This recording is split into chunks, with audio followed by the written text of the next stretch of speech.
said two things that spoke to me. She said that our work as citizens, goal number one is citizen input on revamping this, is that we can make a statement about forestry. She said we can protect forests beyond their use as fiber. And she said that this plan could and should reflect the values of our citizens. And for me, that was the takeaway. So even though we can't do anything with Forest Practices Act, we can talk about values, we can talk about reflections, so that was good. Somebody else there said that this plan can be a visionary focus, again, for what we want forests to be. So that was, we went for the entire time and a lot of discussion, a lot of good discussion. Item number 4. And then the county CAC met just December 5th. So we were on part 2 of logging. We had briefly started the logging before. Again, nice representation from forestry industry, Stimson representatives, Hampton representatives, Lundberg representatives, ODF, and J. Browning Logging, by my count, 7. Either direct employees or married to people who were employees of Browning Logging. And a 1-minute sideline. We're waiting outside of the meeting for it to open up, and to me a young man who had obviously just come out of the woods, said, "Do you remember me, Mrs. Johnson?" And I said, "Tell me your name." And he said, "Jesse Browning." And I said, "Yes, I remember you. I didn't have a beard, and you were in 8th grade, and so that was it." I was his teacher in the olden days. But I never recognized them when they grow up. So, again, a lot of discussion on Forest Practices Act. In fact, we kind of got into the weeds and discussed Forest Practices Act a lot. And then Andy, who is the chair, would remind us that we cannot do anything to affect Forest Practices Act. Commissioner Webb was there. She spoke about that the county is also looking at parks, and parks is one of the things that comes up in there.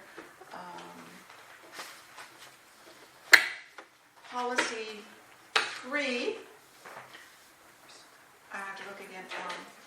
Policy 3 deals with watersheds. I talked about that, and again, the very smart chair, Andy, said, "Cheryl, would you like to write us some new wording for Policy 3 on watersheds?" And I said, "Okay." So, and he also was good enough to remember that I had been tasked with dealing with salmon the previous time, but between November 27th and December 5th, we had out-of-town guests. I did not get it done. So those 2 are still on my plate. There was reference made to a salmon bullhead trout enhancement, and I'm not clear on whether that was a study or what, but it talked about the effects of leaving larger buffers on the south side of streams. And I'm hoping that we can get that. Gail, did that get sent to you, to us? Is that available? I have not seen it that I recall, but I've had an onslaught of email recently, so things have been buried in the avalanche. So. Yes.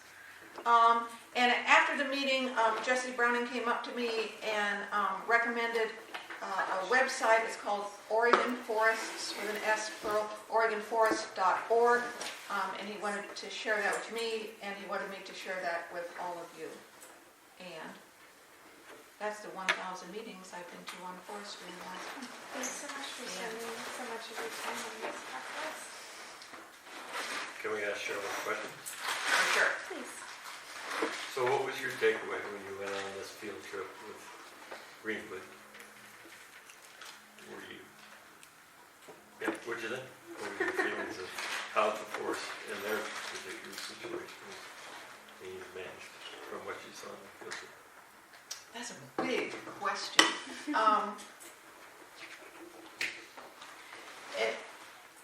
Okay, I think my takeaway was it's not for me to evaluate what professionals are doing in their field and whether I agree or disagree or think it's good or bad. What I did get out of it was learning. For me to just, and some pieces of it I knew, because we've done some logging on our property.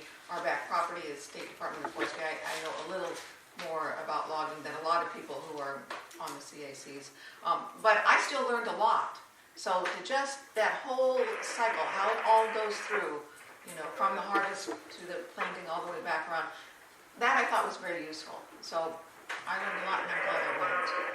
Well, how about your communication stuff that you said at the last meeting there were a number of Browning and a number of other forces. Do you feel like the groups that are talking together and maybe could come to some stuff that will work for both sides? That's a good question. Both sides of the vote, because that sounds like we're proposed. Yeah. I'm not. Yeah. That's a good question, and Jed has also been to all the meetings that he says I'm commenting, but I can say to you, this last one that we had in December, they taped us, so we were live streaming. So if y'all run out of things to do in the next 3 months before we meet again, you could go and look at that. So is it on the county website? Yes, so if you pull up the comprehensive plan update page, on the bottom of the right-hand side, it says link to comprehensive or land use planning calendar. And if you pull up that meeting date, it'll have the agenda, the minutes if they've been prepared, and any video or audio. So, and the November 25th discussion is also up there as well.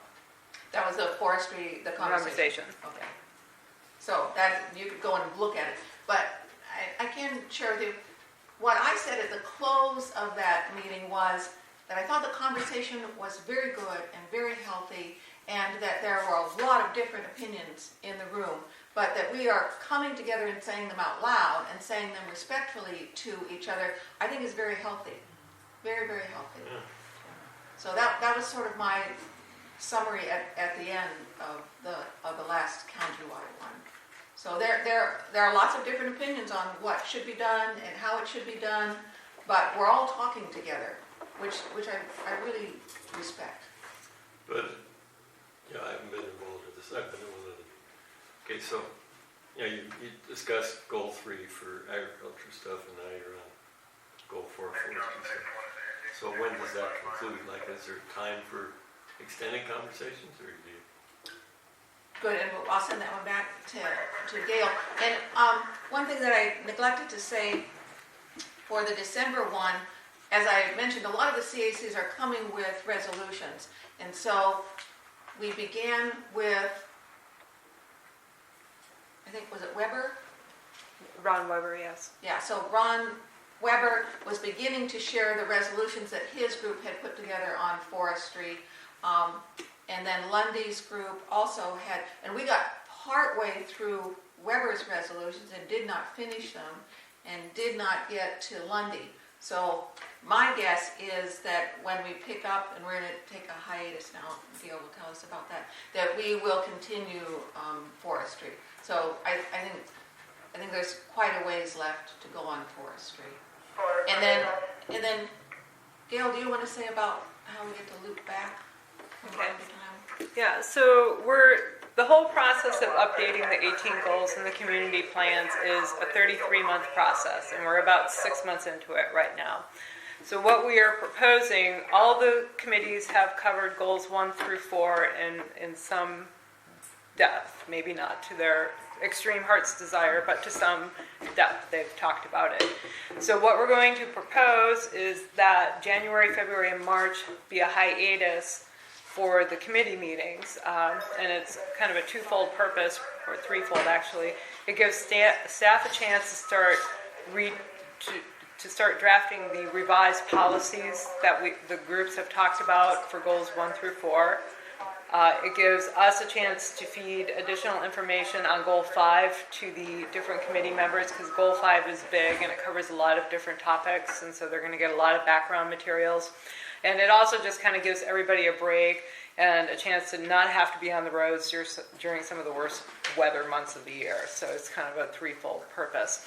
When we come back in April, we're going to start our discussions of Goal 5, but we're also going to be going back and reviewing the draft revisions to Goals 1 through 4. And so those will go back through the committees. They'll be going back through public open houses, probably in between April and June, in that time frame somewhere, and also getting more, hopefully, public input. And then we go back and we rewrite again based on what comes out of those comments. So it's an ongoing process over a 33-month period. The discussion never really it never informally ends. There will be probably, hopefully, a formal ending when the new comp plan is adopted. And then that kind of sets us up for the next 20 years. And then in the ideal world, you go back every 5 years and do not as in-depth, but you do a review of it. So it's an ongoing conversation and an ongoing process. Okay, so throughout this long process, and any one of those goals could be discussed with focus groups or whatever. And you can always send comments to staff or talk to your committee representatives here, and they'll relay stuff onto us. Yeah, just philosophically, I think things suck that are going on in Washington, D.C. these days, and it'd be nice, at least on a local level, if we could sit down with Jed and his cohorts and whatever, and see if we can, protect salmon that you want to do, and still allow timber production, see if we can come to some common ground. I'm not ideally enough that things can end up pie in the sky, but at least talk to each other on a lengthy basis, not just through goal forms. That one's done, and we move on. Yeah, and at least for me, 85%, all these numbers I know, of the land in Clatsop County is in forestry. So it's taking us a while to go through forestry, and I think that's fine. So it's not a check the box and move on, at least not for me. Yeah, I think the example of, I don't know her name, but the lady that was sitting here that has the farm on Cottage Road. Kelly. Oh, Kelly. Yeah, that, she bought up a valid appeal. It's kind of new in Clatsop County, or new throughout the state, really, these CSAs and that kind of stuff, or within the last 10 years or so. And, she brought up a valid point there that the old process took care of all of Brownsville, but it doesn't take care of a couple acres on Cottage Road. Which I think is exactly why we're updating the plan, because this plan was written in 70-something and then updated in 80-something, and then here we are now. And so things have changed. We do need to look at it. Okay, I'll shut up and let you get out there. Can I bring up a point? This is just on forestry, it hasn't to do with this necessarily, but tomorrow at the Forest Trust Advisory Committee, the FTLIC meeting in Salem, I'll be there tomorrow morning. And what the purpose of those FTLIC meetings is when ODF is working on its forest management plan or information about the habitat conservation plan, they present it to the 5-county advisory board. And so they're going to be doing that tomorrow. But I talked to Liz Dent, and we're working on them being able to come to Clatsop County and present that. And it looks like it may be around December 20th, which is not necessarily a great time, but the comment period for that forest management plan is sometime in mid-January. So I'm just putting it out there. The details aren't there yet. If it will come to pass, I don't know. But it would be an opportunity for people generally. Even if they get 20 people there, that's 20 people more than they've had before. And kind of explain how they're working on this forest management plan. And how does the Forest Management Plan relate to the Forest Practices Act? Does anybody have an understanding? The Forest Management Plan is specifically the Oregon Department of Forestry managed, so the state forests Oh, okay. land, yeah. Yeah. The Forest Practices Act It's is, for all of the yeah, logging. private landowners, basically. ODF follows those, but Thank you. Jen, they came late, so make them introduce themselves. Yeah, would you guys introduce yourselves, please? We already did it all the way around the circle, so now you have to. I'm Rod Nichols. Okay. Oh, go ahead. And you live in? That's all I have to say. Say where you live. In Warrenton, Clatsop County. I'm Kathleen Sullivan, Commissioner. Kathleen Sullivan. I live in Alderbrook. And would you like to introduce yourself too? Julia Depper. I live in Swenson. Opposite And of- your county planning staff. Tonight I am not. Tonight I'm a guest. Then, yes, you have to identify yourself. Loves it so much. That's why I said. Make sure you sign in on the sign-in. I shall. sheet. I shall. I see, but I'm here as a member of the public. Perfect. Wonderful. So think about coming to the forest management plan meeting. Thank you, sir. That's right.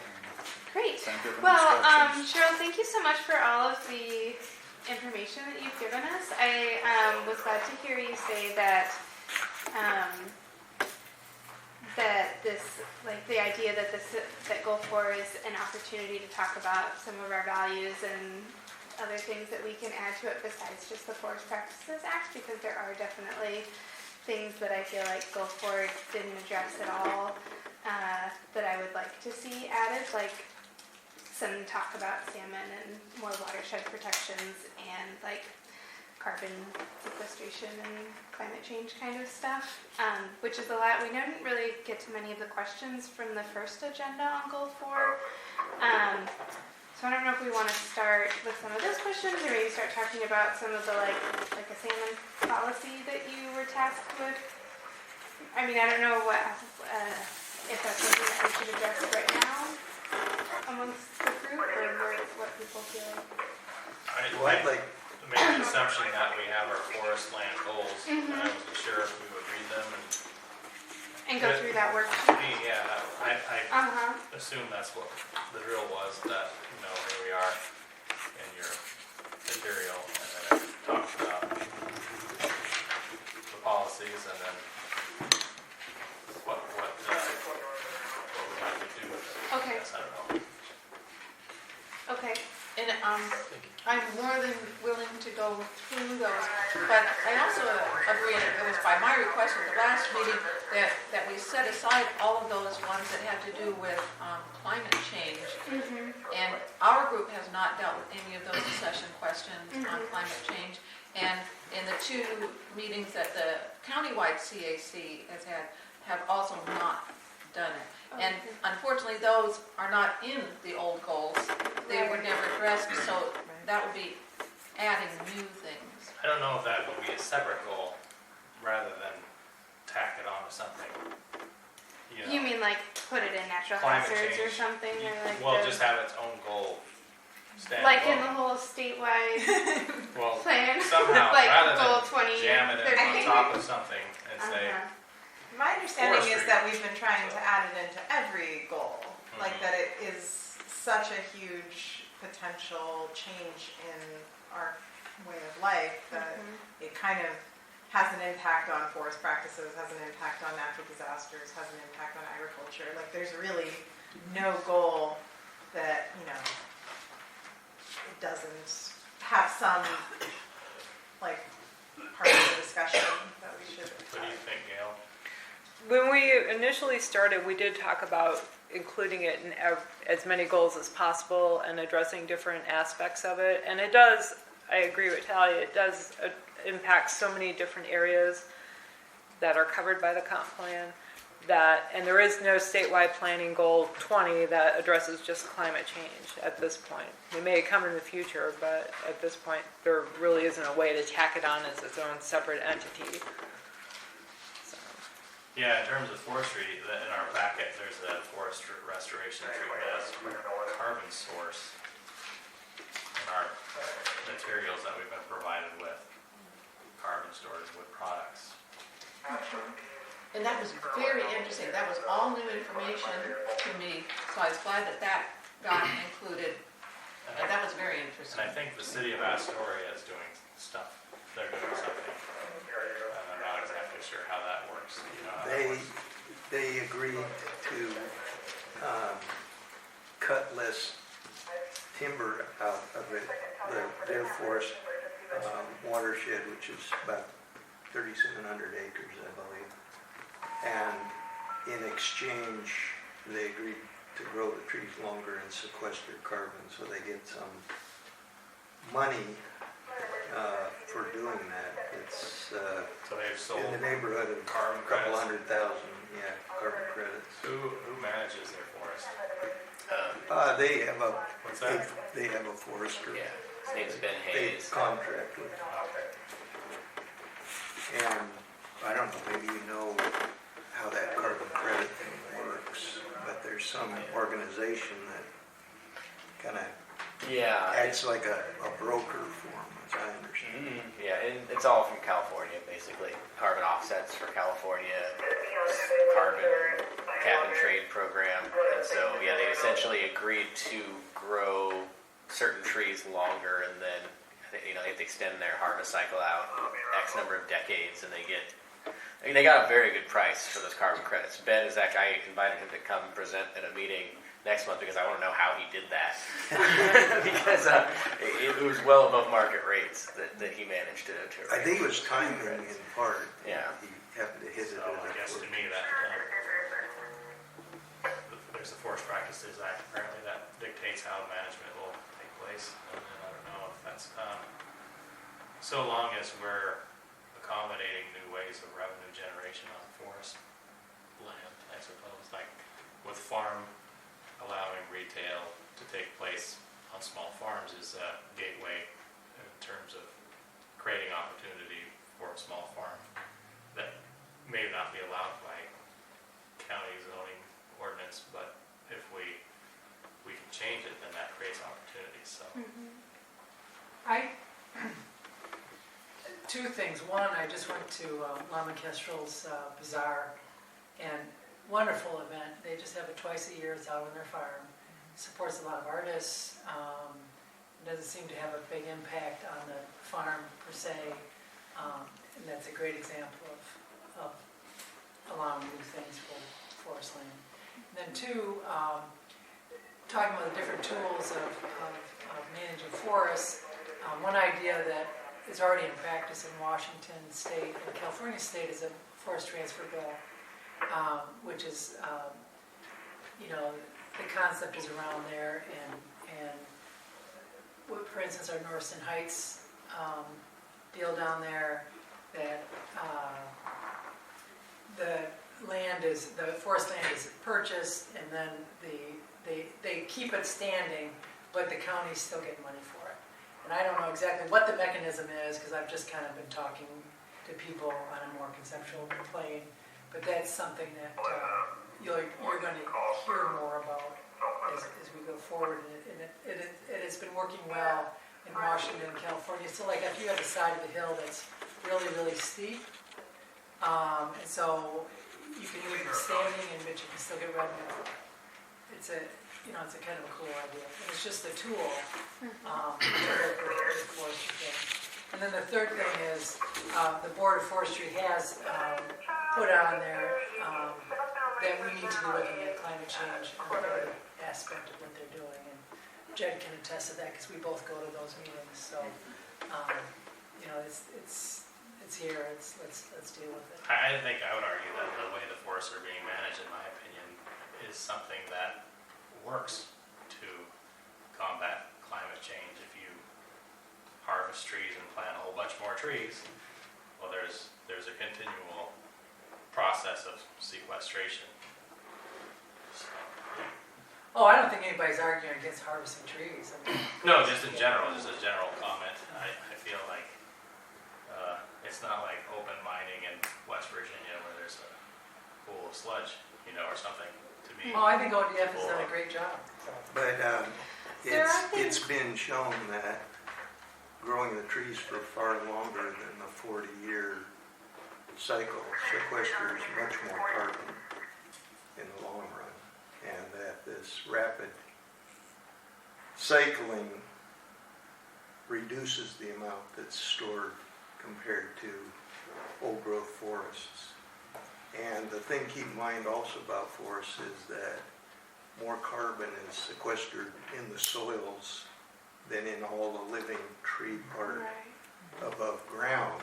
And with current practices, and we talked about a little this on the field trip, what to do with all that slash. And Lewis and Clark are managed under Greenwood is trying to come up with ways of utilizing that slash and kind of putting it back into the soil because they recognize that could improve the soil and it would store more carbon. But in fact, they have a very difficult time being able to broadcast the stuff out because of the limited road network and all those kinds of things. So ultimately, you're removing a heck of a lot of branches and other parts of the tree that either get burned in place and create CO2 in the atmosphere, or they get hauled off to be chipped somewhere else and still the soil is depleted ever more.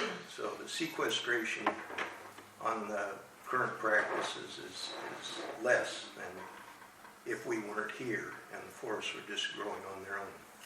And beyond the carbon part of things, I think water temperatures are really important too, and having bigger buffer zones and keeping more shade on those stream beds. I mean, I don't is think we there should more randomly kind of decide that, the professional forestry class, I suppose, decide how that sort of management should take place. Sure, but I think that part of our job here is to talk about our vision for the forest, and I want one that has salmon in our streams.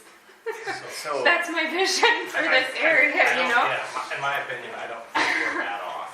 And I think, of course, the irony is that I think that the timber industry provides extraordinary amount of, it makes our county rich, it's like a shot in the arm for every aspect of every public organization, whether it's the fire department or the community college or the county itself, is a big winner economically, which allows more employees to have a higher standard of living and provide more services for our communities. But it's the goose that lays the golden egg, and sometimes I feel people come in arbitrarily and they want to have their idea about how we need to slow things down. Well, there's no economic backfill that the county long-range financial plan uses like the least of the last 15 years to build into the budget. Well, if you just took that money out and set it aside, it would create a lot of stress. So I think that the people involved in the industry are very cognizant of people's concerns, and that's why they're always here, because they're scared that they're going to be arbitrarily hurt by people's good intentions that may or may not create a positive outcome. But favoring forestry over fish is a real mistake because it makes the economy too dependent on one main source of revenue. And the fishery clearly is not doing well. I think There's there a lot might of be people dams involved. that make So- their living on fishing, and we should be helping that industry just as well as helping forestry. And clearly, the data from stream temperature monitoring, which North Coast Watershed is doing some right now, and the data that DEQ have show that stream temperatures in many reaches are too high for the fish to do well. And that's primarily due to removing the shade that used to keep those streams cooler, and also in changing the hydrology of the forests, where you don't have as much groundwater input to the streams during the summer, which used to bring in cooler water and make it favorable for fish habitat. The other thing I'll say while I'm on fish just for a second is just to ask you, Cheryl, to consider more than just salmon, because that's an important economic fish, or several species involved there, but it's the stream habitat, it's the life in there that counts, and I think we should be approaching it in a more ecological way, holistically, to improve stream habitat, and then the fish will be there, and not focus on let's get the salmon back, We need macroinvertebrates in the water. We need, amphibians. We need predatory birds that are picking off the weak salmon and things like that. It's not just we can bring back the salmon along with nothing else. It won't happen. Just like we can't live on the planet without a whole lot of other organisms. We'll just wither away without other life forms. And what's being done in the forest is annihilating other life forms. The whole idea is get rid of everything that competes. See, I don't agree with that. The little trees. I don't agree. I know you don't, but it's a fact. No, I don't think it is. Well, it's well shown. So, and if you want to talk about salmon in the state, politically they decided that we shouldn't own that in the lower Columbia River. So there is no industry because we're not allowed to have it because, see, my point is conservation is used to further other people's agendas that may or may not be beneficial overall. And I feel like politically pressure's been applied to eliminate gill netting on the Columbia River because, not for any scientific basis, but because sports fishermen have decided they would like all of the fish and not some of the fish. So to me, that's an example of overreach in the name of conservation. That, the joke is, well, you're going to preserve the salmons for an industry that's not allowed to catch them because the state's decided we're not allowed to. We also have more fishing industry than just recreational fishermen. I mean, I just was talking to people. That's my point. The commercial Danang, fishermen is now seafoods and fish. Borensteins and fish hawk industry, they also depend on the fisheries being healthy. So, I mean, and fish in water is a part of the forest product. I mean, that's part of I would support a resolution to remove the dams. I would too, absolutely. It's not in Clatsop County, but. I mean, any bar we can get to Field this. trip. Yeah. But I do think, the industry is changing. The machinery that they now have in the forests that compresses the soil, that then changes how trees are able to be successful in regrowing, is vastly different just in the last couple of decades than it was earlier. And that's a reality that needs to be looked at. But for the bottom line, it's like, how do you address those issues? Because they have evidence that, the tree roots, if they don't have a healthy soil, the trees don't do well. If the soil is compacted, the trees don't do well. So while traditionally we have had, 100 years of fantastic environment to grow trees, how do we maintain that? Because I think I don't think it's an arbitrary thing. I think everybody understands the importance of timber in the Northwest, and that when it goes for generations in people's family, they want it for their grandchildren to also perhaps follow in that. And we don't only, these trees that we have in Clatsop, they're generally around 80 years old. So how do we prepare for the next 80 years? Well, the technology is interesting because it's kind of a double-edged sword. I think that it provides a great opportunity to do a better job and better management, better selective cutting of trees. And a couple of tours ago on that fall forestry tour that Kevin Leahy always heads up, I've forgotten the name of it. But The industry forestry tour. yeah, they showed a good example of that on the Florida State Forest land where those feller bunchers machines were, these very high-tech million-dollar machines were in there with all their computer equipment,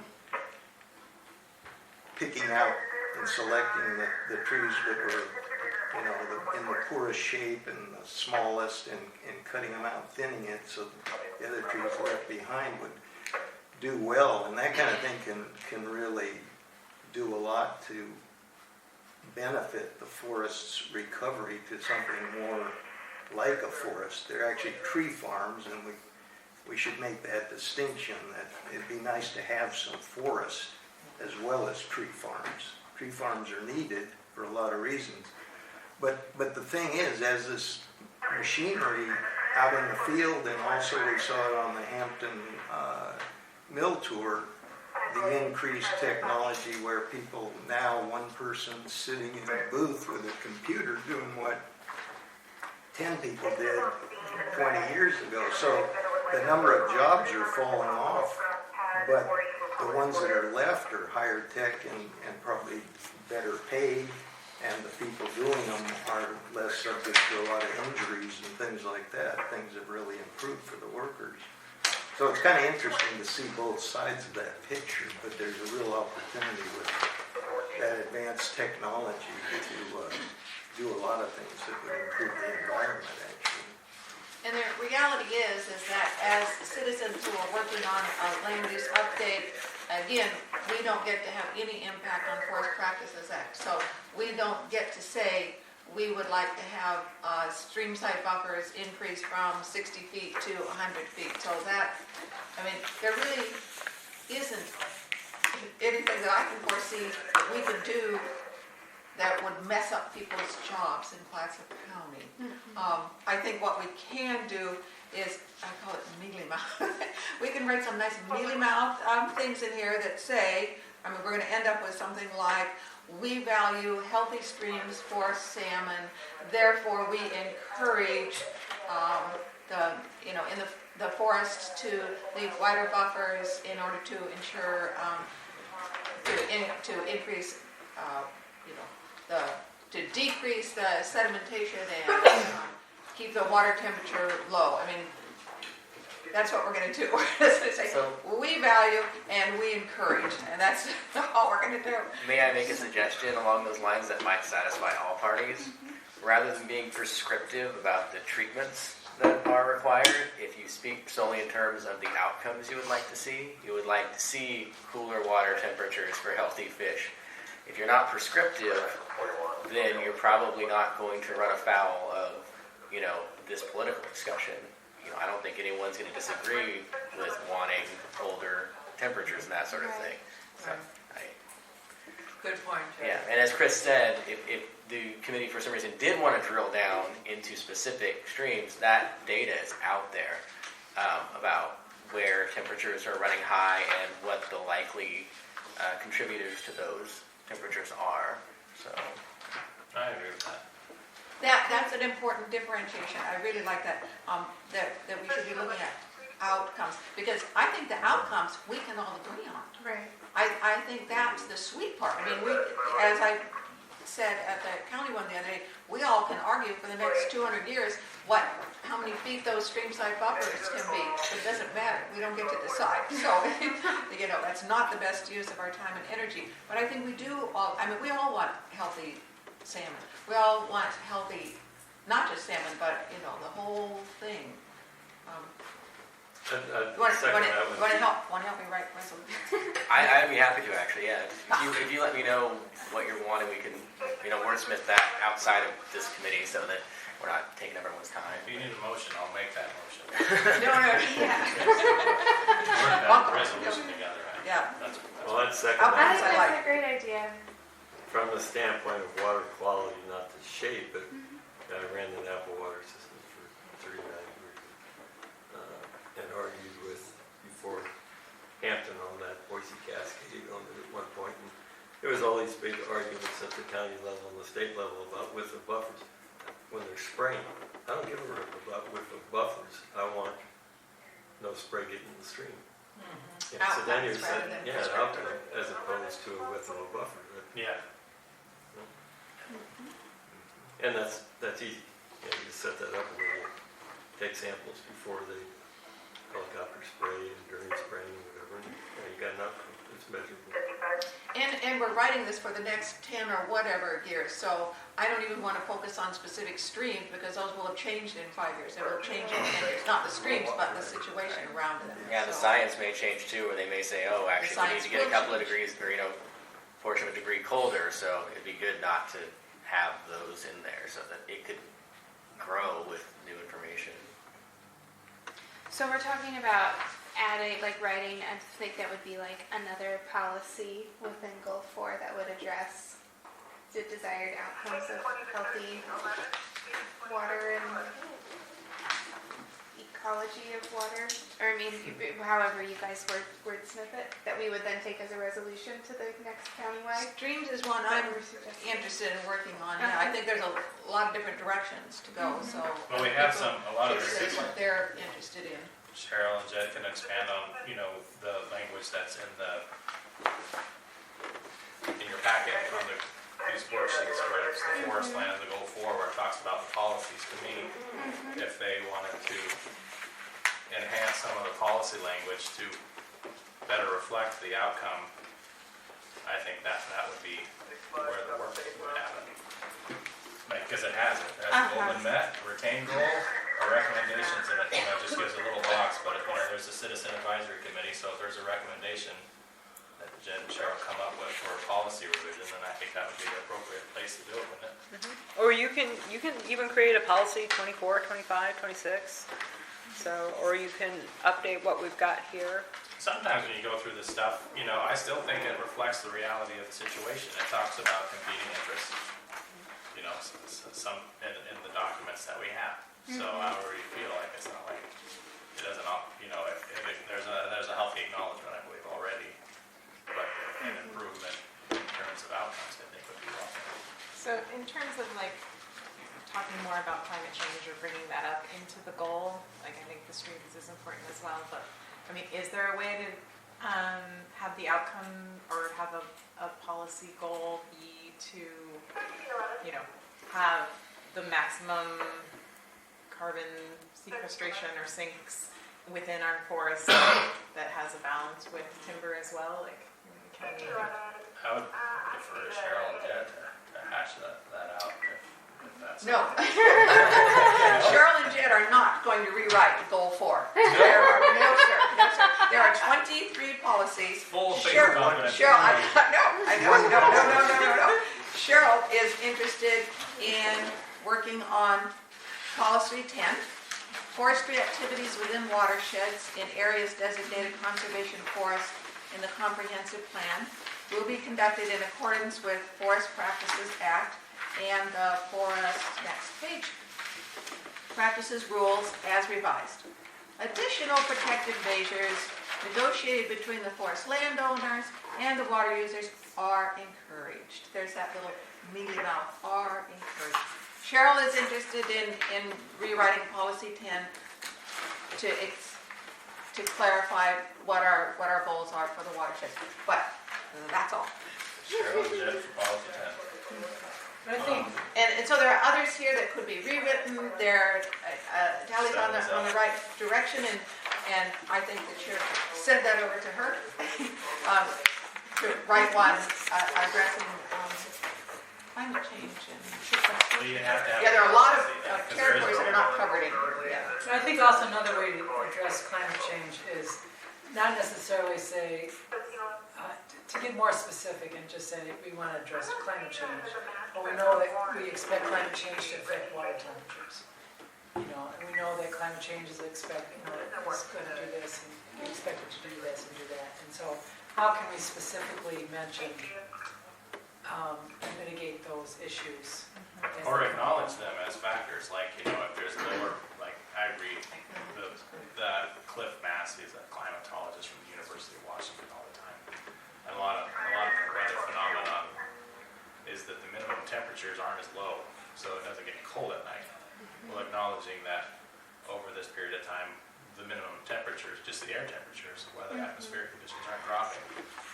So that could be a factor that, has to be acknowledged when recognizing that may have an impact on extreme temperatures as well. I mean, that's what I think is the impact on the aphids, right, Jed?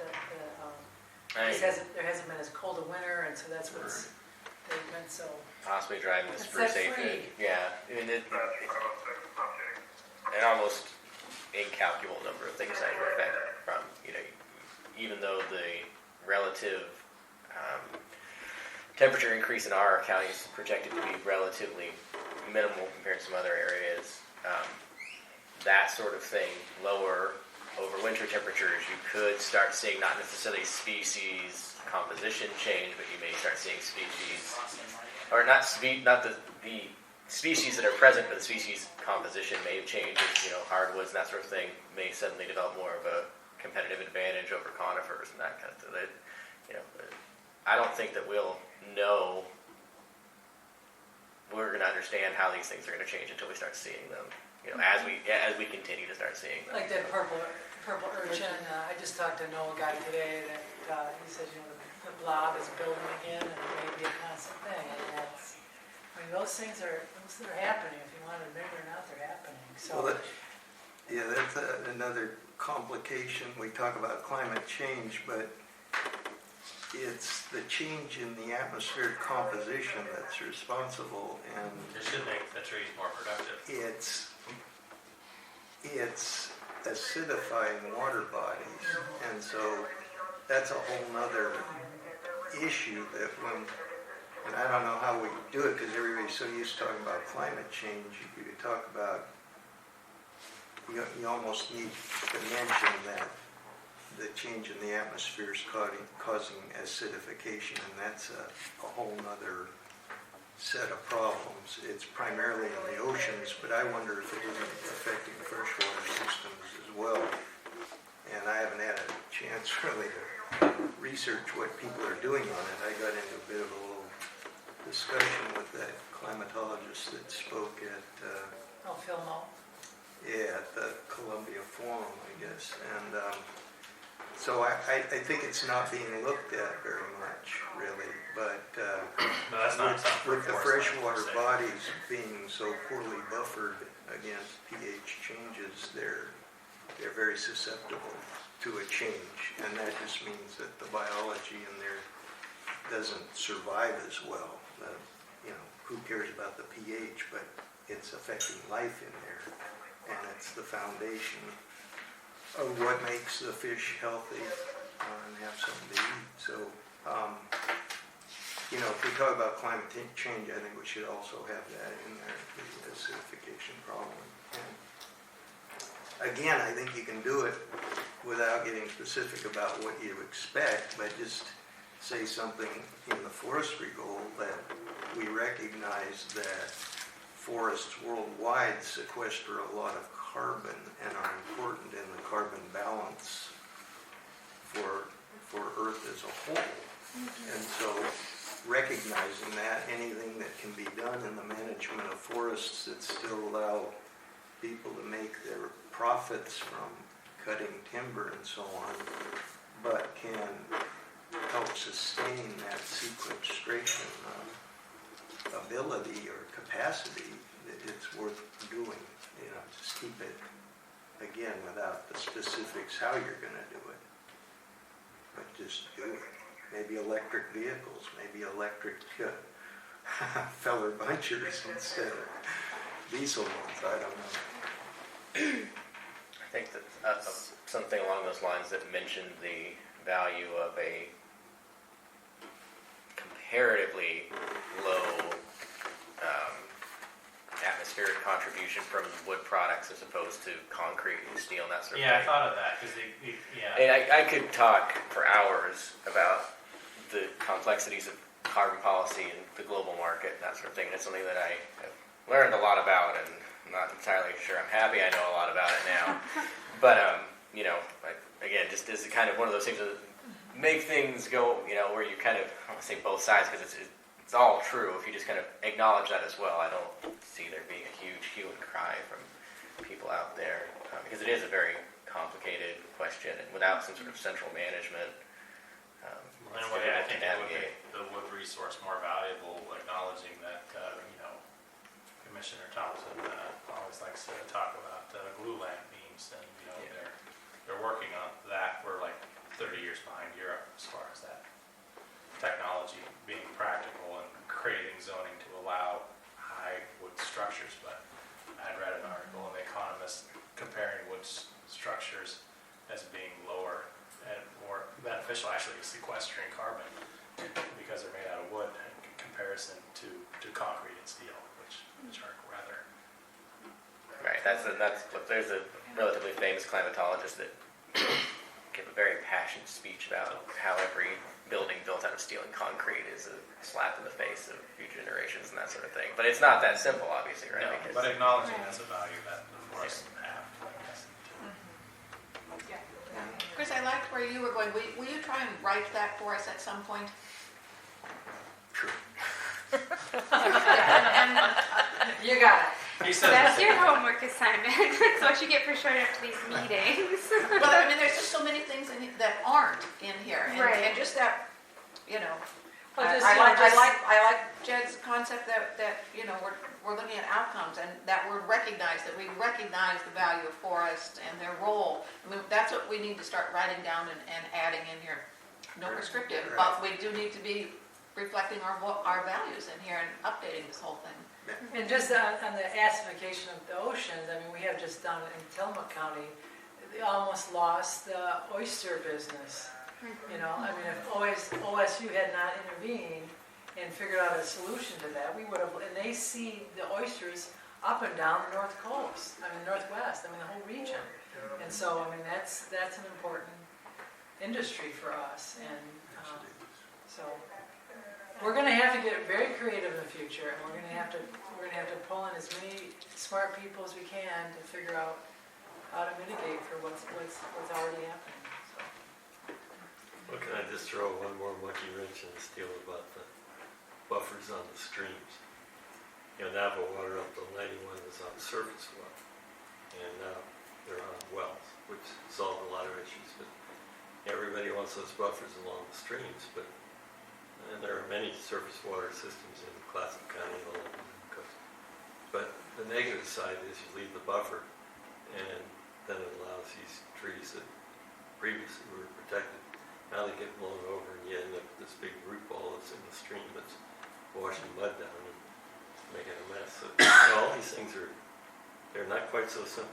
You have to try to figure out a way to improve water temperatures and how to do all this.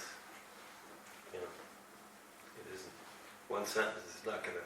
But it's not our job to make that determination But tonight. when we're talking about outcomes, you know, an outcome of a water operator is going to be a whole lot different than the outcome of someone that wants to protect salmon and other creatures in the stream.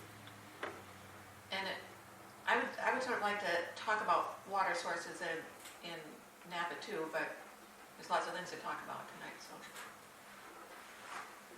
Do you want to move that way next? Yes, okay, so in our section in Northeast, we have Napa water, Wickiup water, what's the other one? Oh, that's John Day for John Day. Burnside. Fern Hair, Burnside. There, Creek Dam or whatever. Oh, Pardon? The Astoria water system, their reservoir is up here. Yes. So- Creek Dam, what is it? It's Bear Run or Bear Creek, something like Yeah, that. it's on Bear Creek. okay, and Napa is now on wells. Yep. Okay, and do you and or Jed know, where those whose property are those wells on? Some on Hampton and most on State Forest. Okay, so forestry things directly affect my drinking water. Yes. Okay, Hampton and State, okay. What is Wickiup? Surface water. And whose property are they on? Well, the Wickiup Reservoir is on its own. Well, the reservoir is. The reservoir is, There's yeah. creeks coming down off of, I don't know, probably Hampton. I don't think- Forest Ground, I'm not sure. Well, I think it's Wiki. That might be Greenwood's property out that way. If I looked at a map, I might be able to identify that. But some of these timberland, yeah. Okay, Oh, yeah. so Napa, Wickiup, and John Day, John Day. Fern Hill, late fires from the story. Sitting on Burnside, I think. all the way to only. Yeah. John Day and Fern Hill. And By Burnside. Astoria. They're from- I don't know if that's a useful one. Astoria also. That's the only one we have. That's the same thing up there on Hillcrest, so. Unless someone knows what Wiki Reservoir I is. need to look at Hillcrest. Yeah, I think they're still there. it's up, off the end of Ackerstadt if you go up. So, yeah, it's like up around this way. Here you go. Yeah, Around that's, here. that's more than likely Greenwoods. Yeah, although some of it is ODF out there too, so I can't say for certain. Jen, what is it that you guys decided over there? Either Greenwood or ODF. For which one? Wikiup. Okay.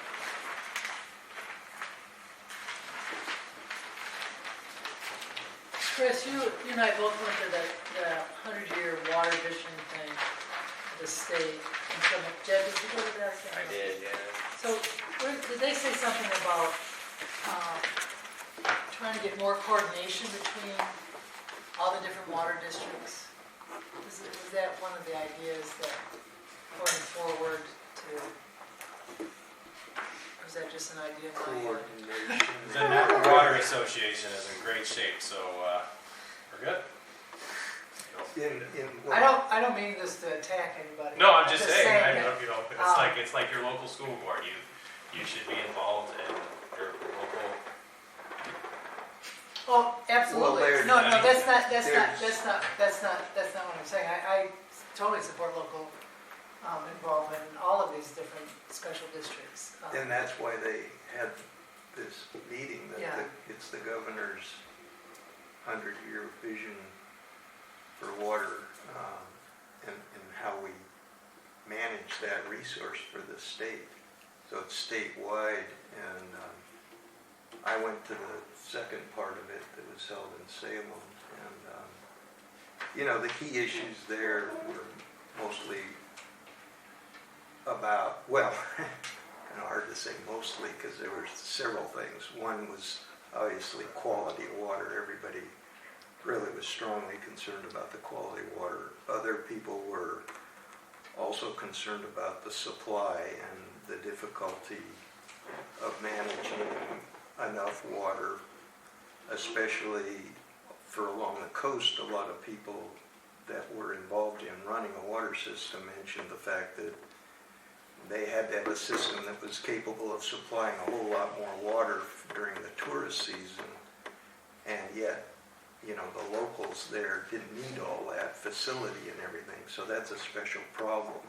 And several communities had that problem, even in other parts of the state, so it's a big issue.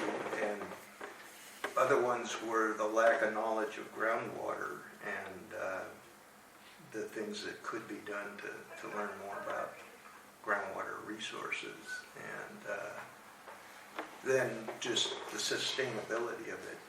What can we do to make the best use of our water? Those were some of the big ones that people talked about. Another one that was really interesting was somebody threw out the idea that part of the problem is people don't know much about water, and so they proposed that there should be an education aspect to it in our schools, teaching young people about where that water comes from when you turn the tap on, and those kind of things, simple stuff, so that they're better prepared as adults to understand the issues. And Are there things coming out of that governor's vision that should be written into county land use plans? I think so.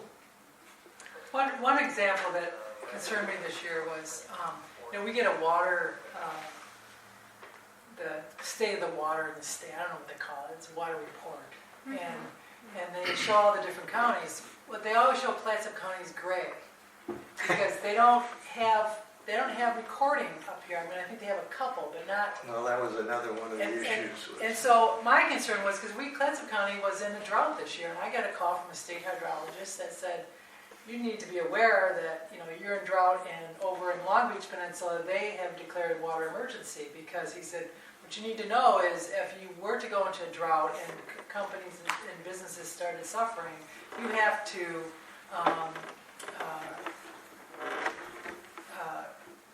have to have evidence of that. You have to, this seafood processor lost this much, or whatever it is. You have to have things in place, just like any emergency.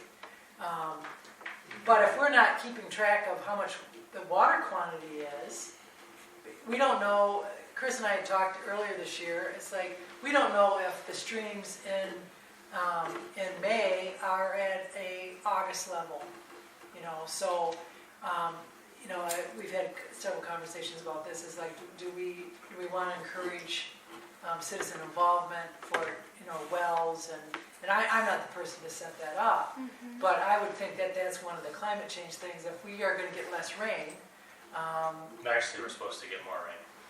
well, either way, are we gonna, you have to worry about flooding or whatever, but keeping track of the quantity that's in the county would seem to be Supposed something to be that would be warmer and wetter. interesting. So is there, where you were suggesting something about adding, like, encouraging data collection? Is that something we could I don't know, address in- I'm just throwing it out there, I don't know if that would. I think, I don't know. I think that would be reasonable, but I would throw it at the state agencies to assist in doing that, because I know when Ed was in charge of the water district, he loved it when state agencies were up.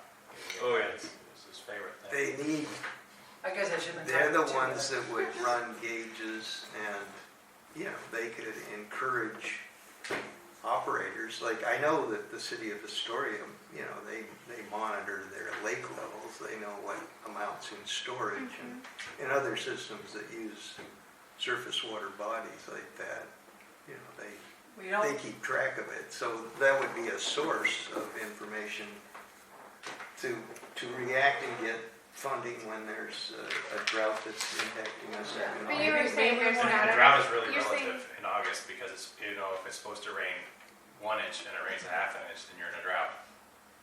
well, all I know is that we were, according to their standards, we were in a drought this year. Yeah, I So, read a bit about it. And it was- So, And the lakes out in the Warrenton area there really showed some of the lowest levels of all time. And, that's correlated with warming the water, which is correlated with the cyanobacterial blooms that happen out there, which are poisonous to humans and pets. And so it's an issue. Feels There's like a we're good- getting a little off topic Okay. here. Sorry, Do you go wanna? I don't know my 19 land use goals by heart, Gail. Will drinking water come up again? Yeah, there is one part, it can partly come up in goal 5 because we do talk about watersheds. We also have one about public facilities and services, which would include drinking water. And for us, because 85% of our county is forest land, and for us in the northeast section, it looks like all of our little local drinking water originates on forest land. Then, yeah, I'm thinking that we should be writing some policies for forestry and drinking water. Ed, Well, any just- thoughts on that? But ag needs water too, so I wouldn't just focus on drinking water. In general, drinking water We is drive kind of a farmers, so- small part of the budget overall. So, like the beer people, I guess you could call that drinking water in a way, but there are industrial processes that are using a lot more water than what we use in our residences, so that's important to keep in mind. And so it's important There is a for point ag to have enough water. how the forest lands intersect with other goals of the plan, and I guess that would be goal 5. and we want to be careful not to have any of the dreaded unfunded mandates. Right. You can't Yeah. put something in. Ed, any thoughts on things that are not prescriptive, but instead outcomes Free pizza. for Yeah. drinking water originating in forest lands? I'd have to think about it. The concerns are obviously pesticide applications, but mainly if you're in a surface water system, our wells are all down through impervious layers, so, generally there's not an impact unless there's a helicopter crash next to the well and a major event. So, it depends on what kind of system you're talking about. So we don't want the Coast Guard flying over the forest. Get them out of here. I have a question. I know every year, I think in January, we get our water quality Right. report. Who Yeah. conducts that? It's based on required sampling that that various systems have to do throughout the year. But who tests it? Like, The system itself. is there They like a produce it. agency or consultant that they go through, or scientists? Well, I can't speak for anybody. other than I'm just Napa wondering, like, Water. how, like, They- who the physically state- gets those measurements and The like, state mandates what you sample for and how often, and then the individual system generally collects the sample and submits it to a lab, and then the results are given So to the just state. like volunteer It's all So in it's the the individual database. system reporting to you, based on the data that was collected that year within the last 3 years, depending on. But it's very focused on just a few parameters, and it's not very comprehensive in my view. And, you know, it is what I it is. guess one question I would have in terms of multiple use of forests, you know, because basically, typically the timber pays the bills for everything else. And we talk about recreational aspects. But how can those recreational aspects be funded? Would be my question, because usually with, whether it's the forestry department or otherwise, if their funding is running out, that would probably be, it's like a low hanging fruit to cut. So, Well, the timber transfer bill is one of those options that you would, that the areas that would be recreational would be potentially in the campgrounds anyways. Clatsop County has very few campgrounds compared to other, like Tillamook County. but they're expensive to maintain, whether your parks or campgrounds, we could have more, but then are they gonna be maintained? And I think part of the reason we don't have more campgrounds is because our timber is so valuable that they don't want to set it aside to not cut it. I mean, that's kind of the gist, that we have the most productive, the most revenue producing forests in the trust land counties, and Clatsop County does. And they've moved them predominantly to the east, northeast. And, like, to me, it doesn't seem like the Nat Creek, I don't know how much use that gets. It's kind of a, It's dark in there. We it's camp a not lot, and really I don't go inviting. camping there, it's So- really dark in there. So to me, it's like, A lot of maybe we gnats. live in an area where camping isn't awesome. You know, you wanna camp on the ocean, you know, you wanna camp on the river. I know Oh, the Forest Spruce Stevens- Run I love, that's my favorite. Yeah. I think that's a discussion they always have at the Board of Forestry meetings, is that, but they also talk about the increased use of campgrounds. As people, more and more of the population moves to urban areas, you know, they hunger for being out in nature, and I think it's important for our mental health to have that option. But it is a question, how do you pay It for it? is there. what It is a about like, question. I mean, so like I live right, border to Big Creek Park, and, you know, I love it there, we, you know, hike it all the time, and there's like, you know, a beautiful big open area right in the middle of it, and I was like, this would be a great spot for a wedding, but I was like, tried to look up how to reserve it, or how much it would cost, and I could find nothing.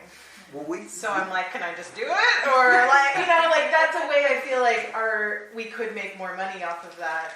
You know, if you charge people even $500, like that would be worth it. And, you know, you'd have to have, you know, organize the porta potties or whatever, you know, to make it a space that Well, there'll can be a used. park thing, I'm sure there's goals are. there's a Goalie parks, events. There'll be a place for that. there's a parks Goalie. committee for the county. I'm And just saying, there are other ways to make There's- money off Yep. of there's a Right. report that we reviewed at the That's not planning okay. commission that goes through all the county parks.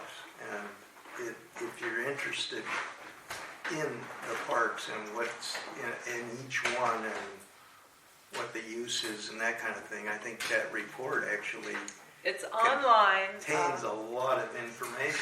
Yeah, on the county's webpage, it'll be under Public Works and then Parks, because Parks is part of Public Works. But it'll also come to you in your background materials when we get to Goal 8. And Webb there and I are both on There that. is a committee, there is a committee that's looking at those parks one by one and making recommendations of, And I think the Napa dock should be a park.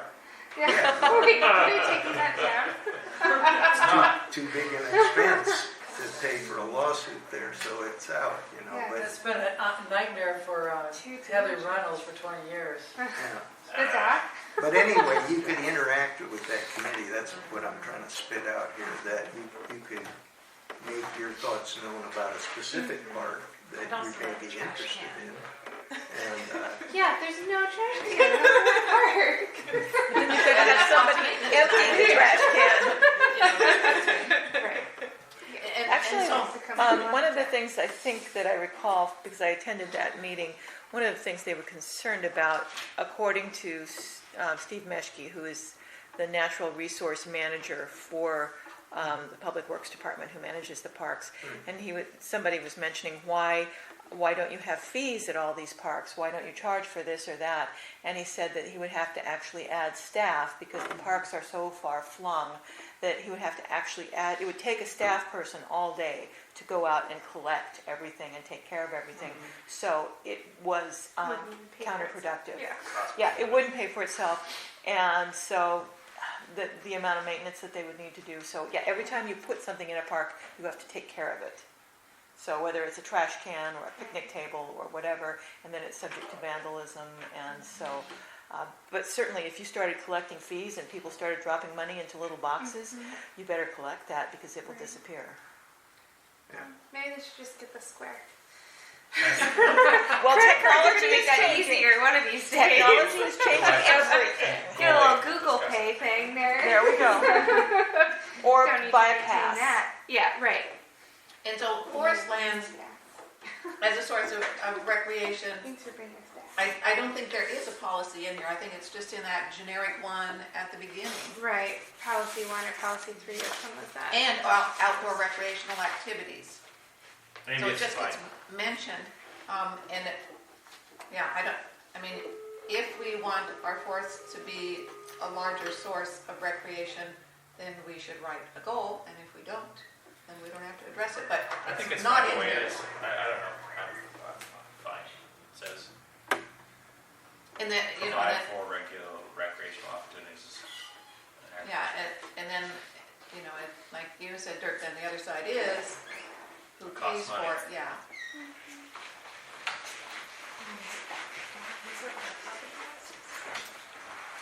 Yeah, do some of the property taxes go to parks? Or, yeah, Sure. But not on, well, County park, maybe. county parks. yeah, Yeah. not on private forest land. No, it wouldn't be in private percent. Okay. So, but the policies, I mean, you could write something again that's positive about the privately owned forest land and how it's great when the owners of those lands, as most of them do, make it open at least part of the year to the residents and visitors to just wander around and enjoy them, that they are good for that purpose, Would you benefit, without interfering with the forest operation. Jed, would Hampton benefit from any language that creates allowances that aren't currently allowed, or, no? I mean, no, I know that there would be a benefit per se. I mean, if this committee was interested in something like that, some sort of language around potentially partnering with public entities would be the only thing I can think of, because there may be some opportunities there. Like Hoochie Creek, when the Trails Association partnered with Greenwood Resources, their organization are making the trails. The entryway is the county parks, but then they go into the private land to do their trails. I think the discussion is, okay, now the bathrooms are going to be used more, who's going to pay the bathrooms? Will Greenwood Resources do more than just let us use the land? But I think we do have to start, talk about partnerships more. Maybe that will help. I don't know in what way, but in what way those things can be worked out, or who works those issues out. The Trails Association was very active in that, and they're the ones that made that happen.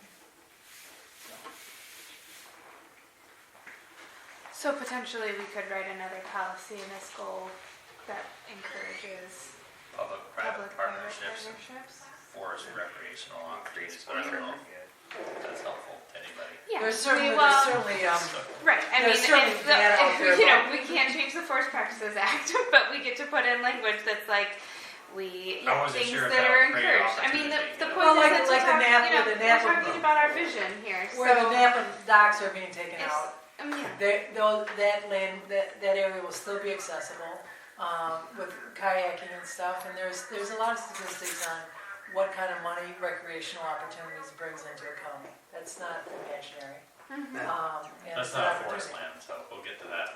Well, it's part of the county and it's part of the natural, you know, I mean, you brought up Napa dock, so that's why I said that. Yeah. I think the policy that Lewis and Clark has with that website that you can go to and register, I'm on that, registered to get a permit to walk on their land at various times. And there's certain times a year where they don't want you on there because of fire hazard or something like that. But it builds goodwill. If they had every bit of their land locked up and said, do not enter, we'll arrest you if you come on here, Right. then people are going to have a worse attitude about forestry. So it is beneficial for the corporations to the extent that they can, provide access to those lands, because it's 94% of the county's forest. A huge problem that forest lands, I think, are dumping trash, and I don't know how that can be dealt with or, recognized. And many times forest lands are closed because they turn into landfills. Yeah. So that's something that's a state and a public, private problem. And that's partly why I think Lewis and Clark went to that permit thing, because they have a whole list Who's of there? people, and Yeah. that's kind of regulates it a little bit. Plus, the people that go on there then sort of feel like a little bit like they're responsible, like they're part of the deal, and they would report people, I think, We need if some kind they of saw dumping them policy. dumping. So I think it really benefits. No dumping policy. Dumping is already illegal. Yeah. Right. We It is. encourage the citizens to not dump in Yes, forest land. please. Encourage. And I'm sure that all the people who dump in the forest lands are gonna read our policy before taking further action. They might come to our next meeting. But I do think that we should write one to encourage what's already happening. And I don't think we should take it for granted, because again, we're not writing this for now, we're writing it for 5 years from now, 10 years from now. And that, is it the Hampton folks who were saying at our last CAC thing that y'all opened the gates during hunting? Yeah. I mean, our gates are always open. Yeah. Greenwood does open their gates for motorized access during hunting season. See, and Otherwise, it's I not. And I you think can we get should. permits on the warehousing property too, so you have to go through You that. know, win the lottery. See, but I don't think we should take that for granted, because you didn't always own that land, and the people who owned it before you had different policies, and hopefully y'all will be here forever. But if you're not, I mean, if we have those values written down, and we are encouraging that, then, at least it's in there, so. Would anything need to be said about safety corridors or alternative transportation routes through forest lands?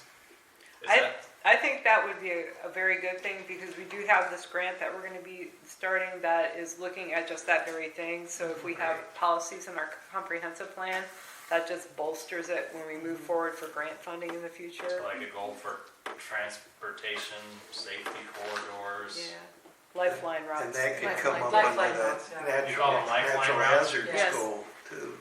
Pardon, Chris? The natural hazards goal Mhm. could be a Because place that's, where you reiterate it or say it again. I don't know how much of that you can do. I think the more you reiterate, the better off you are. Yeah. So lifeline routes is what we call that. Because obviously we have a huge crush of traffic, and I think it creates paralysis for emergency services. The issue isn't going to be the small call. The issue is going to be the massive exodus in the event of a larger event. And, we've experienced that on Highway 30 with just small events. If anyone was here when Missouri came, traffic was backed up to the Swenson intersection. Well, that happens sometimes in the summer for no It reason. gets close, I close the highway for 20 minutes and you'll think I'm you'd be amazed about what people say about my parentage. How many people were here during the coastal gale in December of '07? Right here, actually. Absolutely, yeah. Yeah, that was fun. That was nothing compared to the issues that we had in '96 when we had 15,000 trees down between Astoria and Bradley, or 1,500 trees down between Astoria and Bradley Summit. And all the drinking water was spoiled. That's not true. It- It just went out. It ran out. Not big well. Napa Water. What happened in '96? 96 was another big windstorm, just not as big as '07. They run on about 10-year cycles. And that's the reason why Napa has a licensed ambulance. Medics couldn't get out here for calls. Wow. They had cut their way out. Yeah, I have a process question. So we're sitting here saying, we would like to address safety corridors. So for us to just say it and for you to just have it in the notes, it'll show up in the draft later? The comp plan Or should fairies we- will gather your wishes. That's what Sprinkle I want to them. hear. Or do we need to be assigning people? I'll take that one if you want. Okay, but now, here's the question that I had that I've been wondering. while you- Process-wise, I mean, But- we're saying we wish for this and we wish for that and we want that, and so where's that all floating up to? Well, it's floating in my notes, so part of what we'll do between January and March or April is pull together everything that we've heard and taken notes on and figure try out to how do it. put it in as we think you want it. My question back to you is, you've been tasking several people around the table this evening to help you draft policy language. And my question is, when will you get that policy language to me so that I can incorporate it into our first draft? Right, so Yeah. we won't have another meeting before As soon April. as you can, doing yeah, it. before then. Or sooner than later, right? Yeah. When would you ideally like to have it? Kim? If I could get it by the end of January. I thought you were going to say Friday. So. End of January? So I'll get transportation north, lifeline routes. Okay. With the policy. Great, and Cheryl, you're gonna write one about watersheds and Try. drinking water, or that's a separate thing in your, Cheryl and Jed were gonna do something. right? Salmon, and you're going to work on gold pen. Stream ecology. Yeah, stream ecology, but, Aquatic life. yeah, drinking water. Water supply, how about Water Right, policy on drinking water. water supply, not just Water drinking supply. water. Well, I mean, a lot of businesses count on a significant amount of water for processing. Oh, fish processors, Yeah, so for example. it's critical. Breweries. Breweries use a huge amount. Hypothetically. They also but produce there's a no lot of brewery in CO2. Northeastern. Right. Yeah, Right. there should be, that's a good one. That's where you can take your own policies. But Let's put that in the their forest. watershed is here. Yeah. Yes, it's all actually, here. that's true, that's true, yes. It's all here. Yeah. And then a public-private partnership policy is another one that we've discussed. I could put something together for that. Great. I don't know how in the world you would, so. Well, I'll do my best. And then Gail will fix it, so.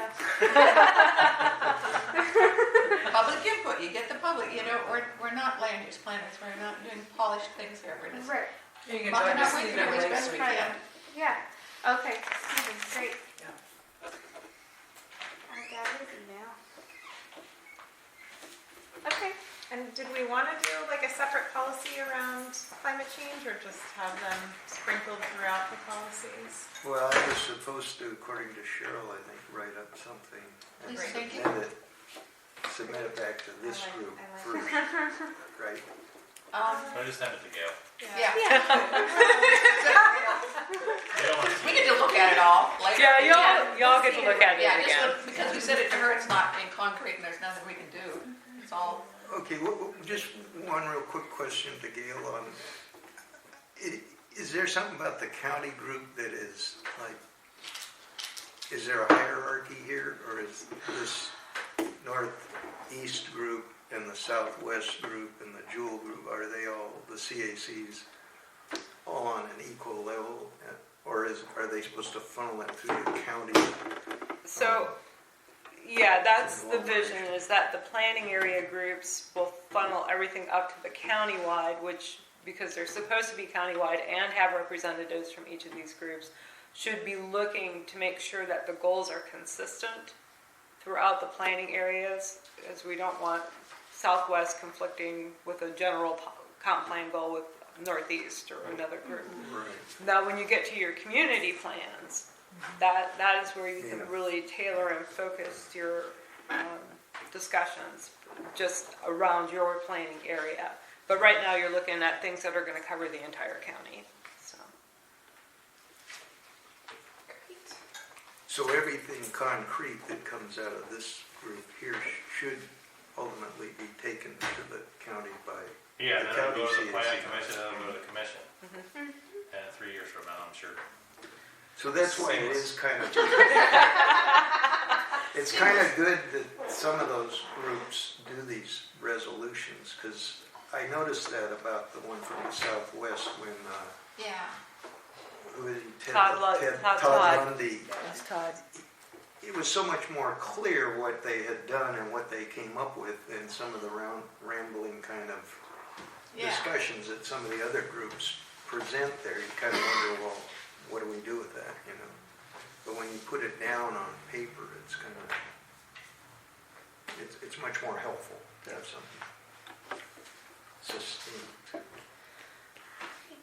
Well, thanks for the discussion tonight, everybody. Gail, do you have a holiday schedule and preparation for Goal 5 for us? Yeah, so just as a reminder, we will not have meetings in January, February, March.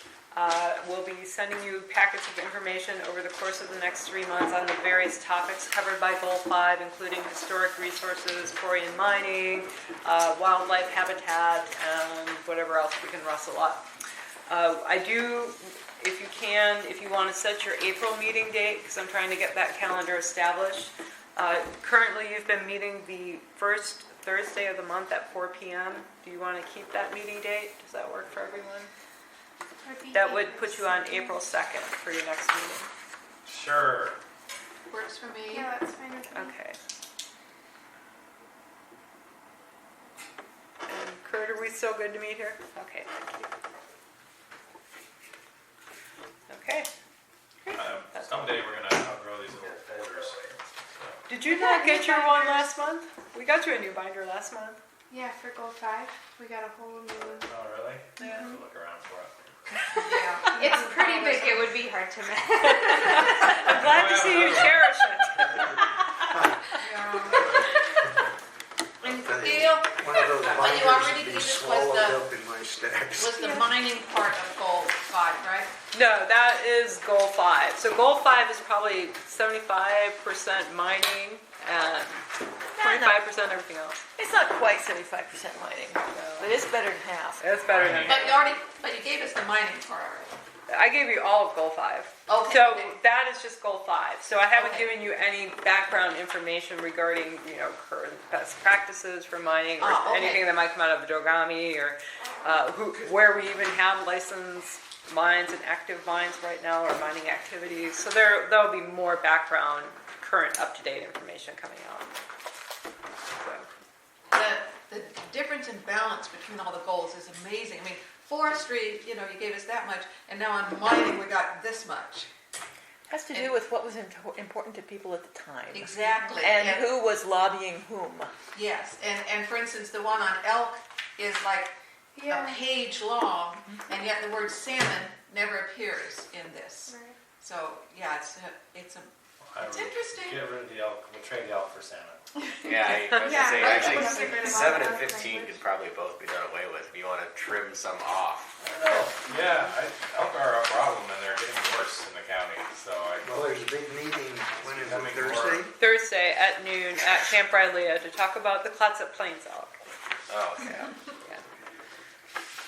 But you think that elk I mean, that are it mainly not... has to do with public assistance to private landowners for elk, and I don't think that. I'm actually learning about that right now because I have a problem with elk. Oh, okay. Well, I shouldn't speak for small Right now. landowners then. Yeah, it's not forest land, I guess, but Yeah. it's elk. So. And the L one is fairly prescriptive. State Fish and Wildlife Commission shall be officially requested to resolve. I mean, it's, you know. And I think that's important, because it's not going away, it's getting worse. But it doesn't tell them how to resolve it, it just says, No, but it fix says, you will Shall do be. this, and you will do this, and you will do this. and It does say, fix it. Yeah, yeah, and Yeah, 'cause it's they telling are, different yeah. folks to do different things, yeah. In many cases, yeah, the state makes they're like the elks, they're the state's animals, they're the state's livestock, so it's like, your cows are in my field. That should be. Great. Then we're adjourned. I just want to thank you all for all the work that you're doing and will be doing. Appreciate it. 33 months. Yes, but remember, we're 6 months down, so. Don't tell, So as we don't keep tell focused. journals, So we printed them for you. we're pretty good on schedule right now. We just have to keep focused. This is everything. Using my student accent, though, as your You know, library. usually they have Thank you for bringing this. Yeah. Ian came in.